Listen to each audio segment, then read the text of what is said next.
Hi, my name's Marnie, and today we're going to be running through some technical points of Trikonasana or triangle pose. I'm going to bring you through a few technical alignment cues. Then we're going to show you some variations and then show you a couple of common misalignments that should, by seeing them, help you to understand what the ideal or what we're looking for within the asana is. So, with a triangle pose, the stance is not too wide. It's usually only about 1 meter. If your legs are quite long, it can be a little bit wider, but it's not any of this wide stance like you have in a warrior 1, 2, or say an extended angle pose. So with about 1 meter's distance here, we're going to turn the front toes out and the back heel, or the back toes in, but I do it by taking the heel out. So we're still maintaining that really nice length that you have between the feet. The other important point to note is that we want a heel to heel alignment. Now, if you do have any tension or pain in the lower back, you can have those feet as if they were on train tracks, so just slightly off center. Not on a tightrope, on train tracks, if you do have the pain in the lower back. But we want this front foot, toes pointing forward, outside edge parallel to the outside edge of the mat. And then you're going to begin to squeeze that heel in towards the middle. Now, if I was to do that with both legs, it would look like this. So you're activating your quads and your inner thighs. So we have the front leg squeezing in. So that allows the thigh to roll out. With the back leg, we're going to find this inside edge of the heel, and we're going to start to push back. As you do that, notice that the hip moves forward and down. Now we're going to keep these front quads nice and strong, so pull up those kneecaps. And then as you inhale, raising the arms parallel to the floor. With the breath held in, we're going to reach as far forward as you can. And then as you exhale, maybe bringing the hand to the shin, to the block, or eventually towards the floor. Maybe you're pistol gripping the big toe. With this top arm, it's going to come straight up out of the shoulder socket, and maybe you want to imagine that someone had grabbed a hold of those fingertips and was pulling those fingers up.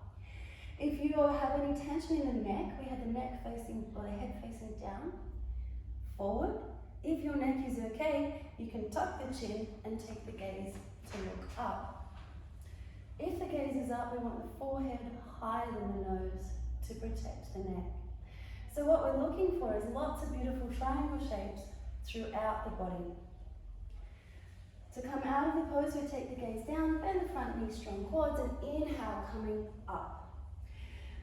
Now the reason that I'm emphasizing that we want to push, or that we want to have this activation of a forward bending movement versus a backward bending movement, is that it's the tension that the legs create in opposition to each other within the hips that allows this to be actually the best hip releasing pose that we have.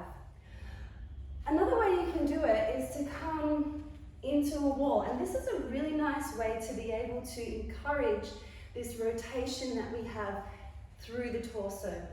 So in this position, it's important to be about 10 centimeters away from the wall. If you're too close to the wall, as you come into the pose, the wall will push you over. So about 10 centimeters, leave this front hip on the wall. Inhale, breath held in, exhale to your final position. Now that I'm here, I'm going to try to bring my top shoulder all the way back and press as much of my spine into the wall as possible. To come out, gaze down, strong quads, inhale, come up.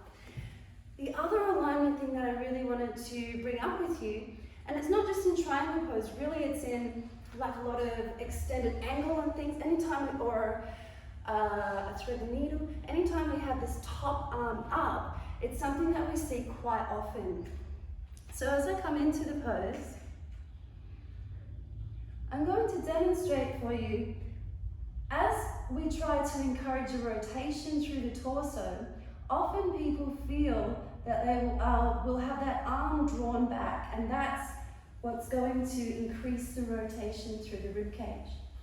But actually, If you bring this top arm forward, we want it coming straight up out of the shoulder socket, and you pretend that you're pushing into an invisible wall, notice how the front of the shoulder moves back, and this is what we're looking for. I hope that covers a lot of the information that you require to bring yourself safely into the pose. There'll be loads of teachers teaching you all different variations and the way that they teach it throughout the week, so taking on board anything that works for you and going with that. Thank you so much, and I look forward to seeing you in class.